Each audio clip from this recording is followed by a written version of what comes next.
हम कक्षा 9 की अध्याय फर्स्ट पढ़ रहे थे जिसका नाम था संख्या पद्धति। ठीक है, इसको बोलते हैं नंबर सिस्टम। ठीक है, जो अध्याय फर्स्ट थी इसकी प्रश्नावली 1.3 कर रहे थे अपन, और इसका जो क्वेश्चन नंबर 7 है वो करने वाले हैं अपन। इसका मतलब इससे पहले वाले क्वेश्चन हम कर चुके हैं, आज क्वेश्चन नंबर 7 चलेगा। ठीक है, क्वेश्चन नंबर 7 है अपना, ऐसी 3 संख्याएं लीजिए जिनके दशमलव प्रसार अनावसानी अनावृत्ति हो। ठीक है, अभी अनावसानी अनावृत्ति क्या होती है इसके बारे में पहले भी बता चुका हूँ, फिर भी यहाँ पे अच्छे से आपको समझा दूंगा क्या होती है ना। तो अपनों को ऐसी 3 संख्याएं लिखनी है जिनका दशमलव प्रसार क्या हो, अनावसानी अनावृत्ति हो। ठीक है, सबसे पहले तो दशमलव जो प्रसार होता है ना, दशमलव प्रसार,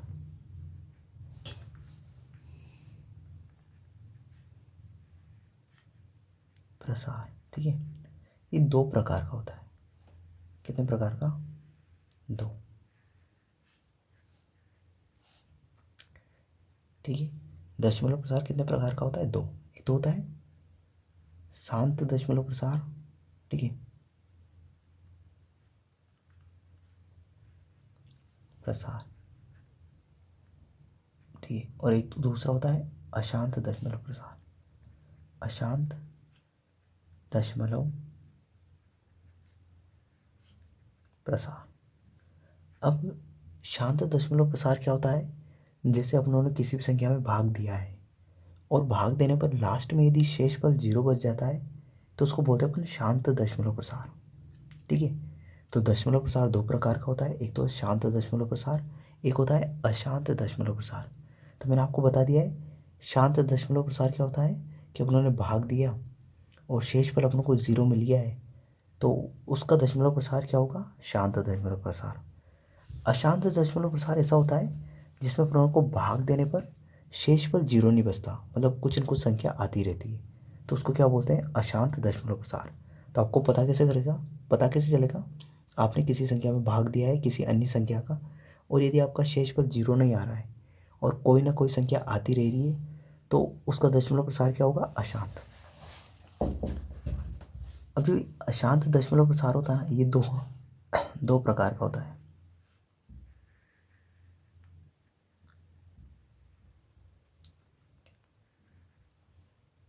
अशांत दशमलव प्रसार 2 प्रकार का होता है, एक तो होता है अशांत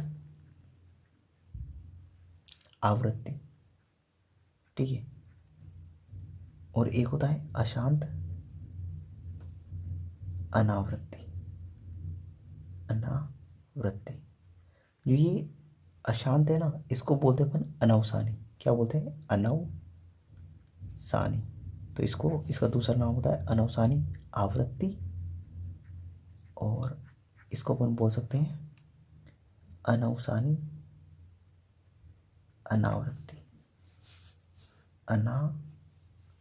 याद है अनावृत्ति है ना, समझ जाना इसको। अनावृत्ति ये नहीं है यहाँ पे ना, अनावृत्ति ये वाला लिखा है ना पूरा यहाँ पे। अब देखो, मैंने बताया आपको कि इसमें शेषफल शांत दशमलव प्रसार में शेषफल 0 बचता है तो उन संख्याओं का दशमलव प्रसार मतलब दशमलव प्रसार कैसा होगा, शांत होगा। अशांत में शेषफल 0 नहीं बचता, कुछ न कुछ संख्या आती है। अब देखो 2 प्रकार का, अशांत में आवृत्ति, आवृत्ति का मतलब होता है जैसे आपने भाग दिया और भाग देने के बाद शेषफल 0 नहीं आ रहा तो वो तो अशांत हो गया। अब अशांत में आवृत्ति मतलब जैसे आपने भाग दिया और जो आपका भागफल है वो ऐसे आ रहा है जैसे 1.3333 ऐसे आगे बढ़ता जा रहा है, मतलब आवृत्ति हो रही किसकी, 3 की, 0.3333 ऐसे बढ़ रहा है आगे, तो उसको क्या बोलेंगे, आवृत्ति। तो ऐसा दशमलव प्रसार क्या होगा, अशांत आवृत्ति।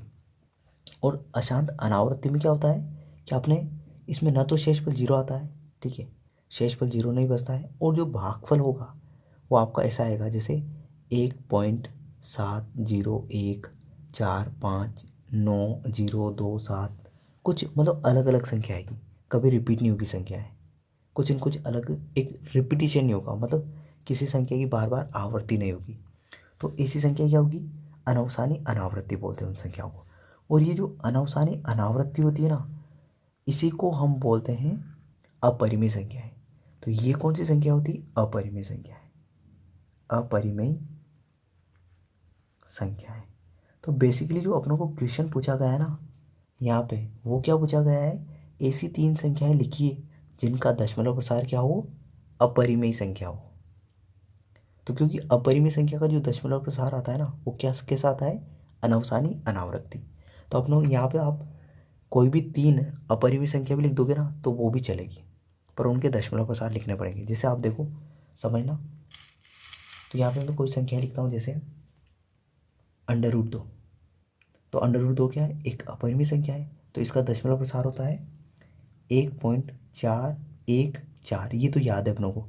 और इसके बाद है ना संख्याएं अलग अलग आती रहती है। जैसे मैं आपको बता देता हूँ, इसके रिपीट नहीं होती। जैसे 1.414 2 1 3 5 6, ऐसे ऐसे कुछ न कुछ आती रहती है। ठीक है, आगे भी बढ़ती रहेगी। जैसे √3, तो √3 का अपनों को मान पता होता है 1.732। ठीक है, इतना। पर इसके बाद भी रिपीट नहीं होती, अलग अलग आती रहती है। जैसे 1.73205, ठीक है, 8 है ना, 0, ऐसे कुछ न कुछ नई आती रहेगी। तो आप इतना भी लिख दोगे तो भी चलेगा। तो एक हो गया अपना ये, दूसरा एग्जाम्पल हो गया ये। अब तीसरा एग्जाम्पल, जैसे √5 हो गया अपना। ठीक है, तो √5 का हो जाएगा अपना। ठीक है, इसका मुझे भी कंफर्म पता नहीं है, इसका निकाल सकते हैं अपन, है ना। अब इसके अलावा और देख सकते हैं, जैसे अपन ये भी लिख सकते हैं यहाँ पे एग्जाम्पल में। जैसे मैंने लिखा 1.01, फिर मैंने लिख दिया 001, फिर मैंने लिख दिया 0001, फिर मैंने लिख दिया 00001, फिर मैंने लिख दिया 000001, फिर इसे डॉट डॉट बना दिया। देखो यहाँ पे एक 0 था, यहाँ 2 0, या 3 0, या 4 0, या 5 0। तो संख्याएं क्या हो रही है?